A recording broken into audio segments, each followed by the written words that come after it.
Nice to hear. Okay, sir. Unang-una, how are you po? Talagang ang daming gusto magtanong, kumusta po si President Duterte? Sa awa ng Diyos, okay ako. So, ang masasabi ko, ma'am, is though I do not claim ignorance about the moves before and long before and after a few months of respite, nandiyan na naman yung issue. So I guess this mga ano na ito what issues I would call them would hound me until the dying days of my life. As a lawyer, gagamitin ko na yung pagka-abogado ko. Okay, sir. So far to say that you have been prepared for this po, Mr. President? For the longest time. For the longest time since, as far as I can remember, maaga ako nung ilang years early on, so that to be around siguro, put it lightly, mga first 5 years, first term, second term, nandyan na yan. So, I have learned to deal with the problem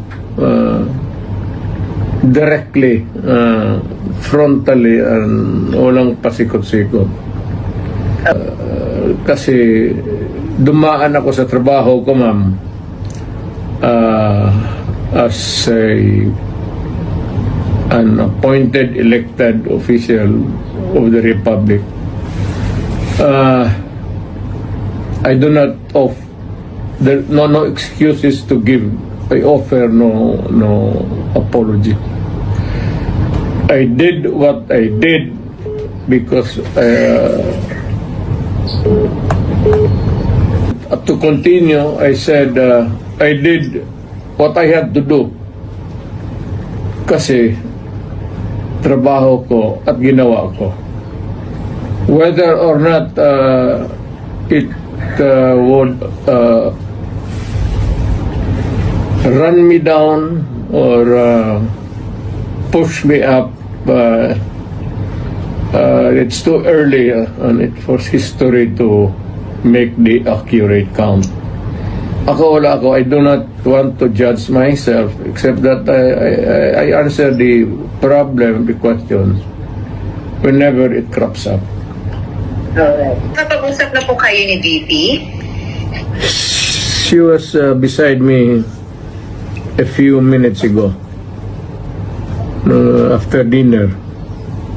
Alright, it's good to hear you have dinner together. Sir, ano pong pinayo niyo sa kanya, sir? If there's any po. Na pag nawala ako sa political scene, either natanggal ako o namatay ako or whatever, for any reason, sabi ko sa kanya, hiningi ko na sa Pilipinas na tulungan ka pagdating ng panahon mo at tumakbo ka ng presidente at continue. Hindi ko hinarang yan, ma'am, ngayon na lang, of late, because I think I'm pretty with this kind of problem pa ulit-ulit. Sabi ko, sige, sundin mo na for all the unanswered issues, ikaw na ang magpatuloy ng sumagot. At kung mapresidente ka man, sundin mo lang yung style ko at okay ka. Huwag kang matakot, sabi ko, makulong ka. So did you say sundin ang style mo? Oo. Anong particularly, sir, ang style ni PRRD ang gusto niyo makuha po ni VP Sara para mag-make okay talaga? You cannot change the Philippines overnight into a trouble-free country. But you can minimize the misery of the people in the hands of the oppressors and the criminals and all. Pwede mo na rin patayin lahat para isang hearing na naman.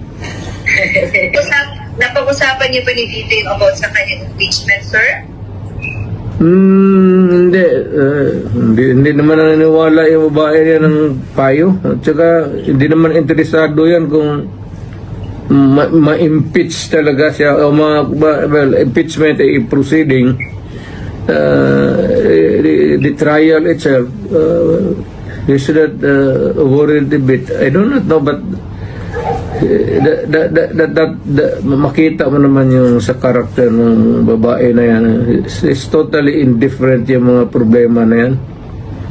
I mean, she can always respond. But as always, she has been responding to me. Well, I can always transfer to a new life, a new beginning.